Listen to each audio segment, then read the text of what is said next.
Ya, bismillahirrahmanirrahim. Assalamualaikum warahmatullahi wabarakatuh.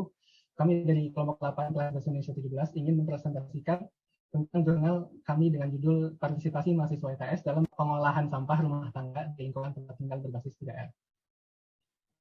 Oke, selanjutnya saya akan memperkenalkan anggota kelompok kami. Yang pertama adalah Tifatus Cahya Nintias, kemudian Muhammad Fahri Zulhaq, Afifah Aqilah, Yushiro Ilham Ahmadi, Maulana Kisyawan, dan Fastabih Fatma Zulaiha. Nah, kemudian saya akan mempresentasikan tentang abstrak yang ada di jurnal kami. Sampah atau limbah rumah tangga adalah sampah yang berasal dari kegiatan sehari-hari dalam rumah tangga, dapat berubah sampah kering maupun sampah basah. Dampak sampah rumah tangga dapat mempengaruhi terhadap pencemaran lingkungan seperti penurunan kualitas air, maka akan mempengaruhi terhadap tingkat kesehatan bagi orang lain. Sehingga diperlukan adanya pengolahan sampah yang baik dan benar. Dalam penelitian ini bertujuan untuk mengetahui partisipasi mahasiswa ITS dalam pengelolaan sampah rumah tangga dengan berbasis 3R atau Reduce, Reuse, and Recycle. Dari kuesioner yang diberikan, masih ada beberapa mahasiswa ITS yang belum mengolah sampah rumah tangga dengan benar. Dalam pengolahan sampah rumah tangga, adanya hambatan yang sering terjadi, seperti kurangnya kepedulian dari lingkungan rumah itu sendiri, kurangnya tempat-tempat pembuangan sampah, serta kurangnya penegakan hukum terhadap para pelanggarnya. Beberapa cara pengelolaan sampah rumah tangga yang dapat dilakukan itu dengan melakukan perencanaan yang baik terhadap pengelolaan sampah tersebut seperti daur ulang, pembakaran, pemisahan, pengomposan, dan pembusukan yang dilakukan dalam basis 3R. Kemudian untuk kata kuncinya yaitu pengelolaan sampah 3R, pencemaran lingkungan, dan partisipasi mahasiswa. Baik, untuk selanjutnya pendahuluan.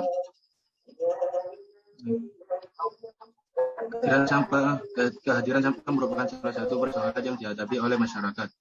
Tumpukan onggotan sampah yang mengganggu kesehatan dan keindahan lingkungan merupakan jenis pencemaran yang dapat digolongkan dalam gradasi lingkungan yang bersifat sosial. Menurut KPPI, pencemaran terjadi karena masuknya berbagai polutan ke dalam lingkungan, sehingga lingkungan tersebut menjadi tidak sehat. Dari sekian banyak aktivitas manusia, ternyata yang paling berbahaya adalah limbah rumah tangga. Untuk mengetahui tingkat partisipasi mahasiswa ITS dalam mengelola sampah rumah tangga, maka diperlukan aspek mengenai tindakan mahasiswa ITS dalam mengolah sampah rumah tangga, kendala dalam mengolah sampah rumah tangga, faktor pendukung perlunya mengolah sampah rumah tangga, dan tingkat ketepatan mahasiswa ITS dalam mengolah sampah rumah tangga. Selanjutnya adalah tinjauan pustaka, yaitu ada sampah rumah tangga dan juga pengolahan sampah. Next. Nah, sampah atau limbah rumah tangga itu sendiri adalah sampah yang berasal dari kegiatan sehari-hari dalam rumah tangga, tidak termasuk sampah spesifik dan tinja.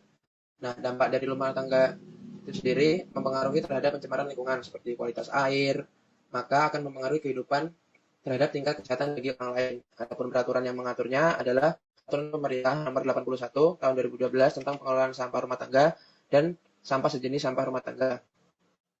Nah, beberapa cara pengelolaan sampah limbah rumah tangga itu dapat dilakukan yaitu dengan cara melakukan perencanaan yang baik, lalu pengelolaan terhadap sampah limbah tersebut seperti daur ulang, pembakaran, pemisahan, pengomposan, dan pembusukan. Next.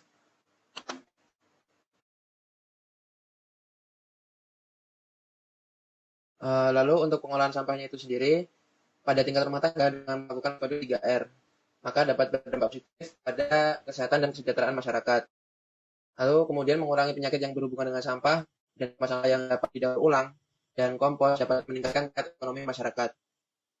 Lalu pada UU RI Nomor 18 Tahun 2008 katakan bahwa permasalahan sampah mencakup banyak aspek. Oleh karena itu, pengelolaannya perlu dilakukan secara komprehensif dan terintegrasi. Nah, dengan kata lain, artinya penanganan sampah perlu dilakukan sejak dari sumbernya dengan pengelolaan sampah berbasis masyarakat dengan konsep 3R. Pelaksanaan pengelolaan sampah berbasis masyarakat dengan konsep 3R diawali dengan mengubah perilaku dari membuang sampah menjadi perilaku mengelola sampah. Kemudian yang selanjutnya yaitu metodologi.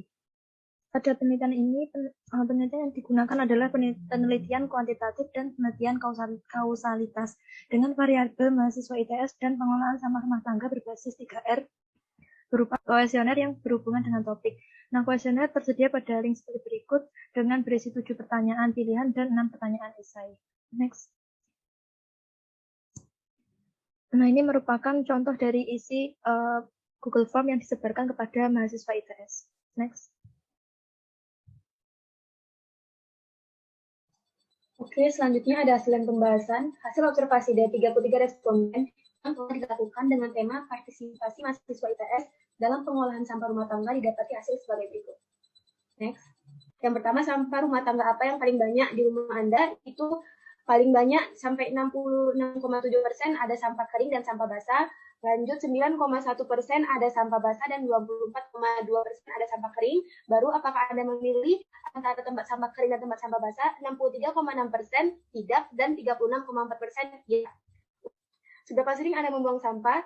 24,2% 3 hari sekali dan 75,8% setiap hari.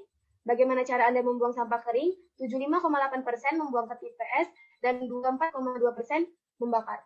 Next. Untuk bagaimana cara Anda membuang sampah basah, di dominan 69,7% membuang ke TPS, 12,1% mengubur, 15,2% membakar, dan sisanya membuang ke sungai. Mengenai sampah rumah tangga yang telah dibuang dan alasannya, didapatkan 33 orang, dan 24 orang memberikan alasan mereka. 12 orang pernah telat membuang sampah rumah tangga, sebagian besar alasannya dikarenakan petugas TPU yang bertugas membuang sampah telat untuk mengambil sampah mereka, dan sebagian kecil telat membuang sampah dikarenakan kesibukan. 9 orang lainnya tidak pernah telat membuang sampah. Untuk cara membuang sampah yang tidak benar, seperti dibakar dan lain-lain, di lingkungan tempat tinggal responden, sebagian besar di lingkungan mereka masih banyak yang membuang sampah dengan cara-cara demikian. Salah satu alasannya dikarenakan TPU dari desa mereka dan kesulitan transportasi dari lingkungan ke TPU, sehingga mereka menggunakan cara-cara tersebut. Untuk seberapa penting kita harus mengelola sampah, untuk poin 4 itu menjadi yang paling penting, didapati 84,8% dan untuk poin 3 15,2%. Selanjutnya, next. Mengenai apa yang terjadi jika kita mengolah sampah rumah tangga, banyak mahasiswa ITS berpendapat negatif. Mahasiswa ITS berpendapat jika tidak mengelola sampah dengan baik, maka akan timbul beberapa dampak buruk untuk lingkungan sekitar, seperti akan terjadi penumpukan sampah, lingkungan tercemar, menjadi kumuh, menimbulkan bau yang tidak sedap, banyak alat yang bisa menyebabkan sumber penyakit, dan lain-lain.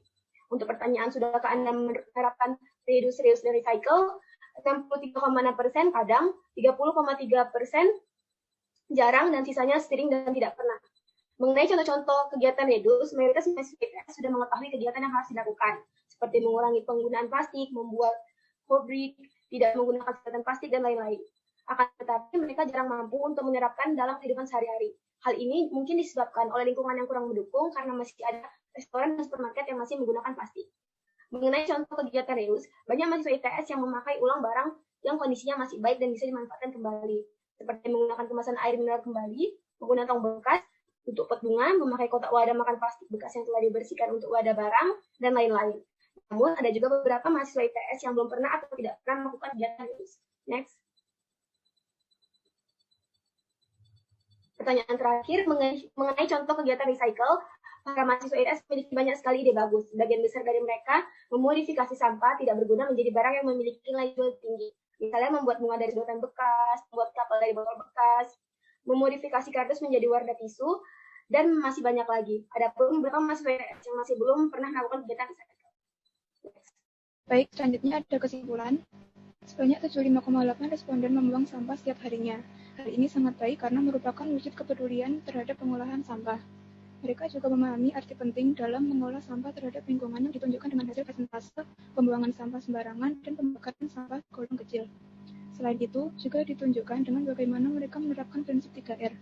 Walaupun masih ada yang jarang menerapkannya, namun masing-masing responden telah memberikan contoh bagaimana pengolahan 3R. Berdasarkan data hasil kuesioner, sebagian besar mahasiswa ITS tidak memilah dalam pembuangan sampah kering dan basah. Selain itu, terdapat kendala dalam proses pengolahan sampah seperti terlambat menyatakan sampah ke TPS, ataupun di lingkungan mereka masih saja ditemukan pengolahan sampah yang kurang benar, seperti pembakaran sampah secara langsung yang dapat menimbulkan dampak buruk pada kebersihan udara. Sekian presentasi dari kelompok kami, kurang lebihnya mohon maaf. Wassalamualaikum warahmatullahi wabarakatuh.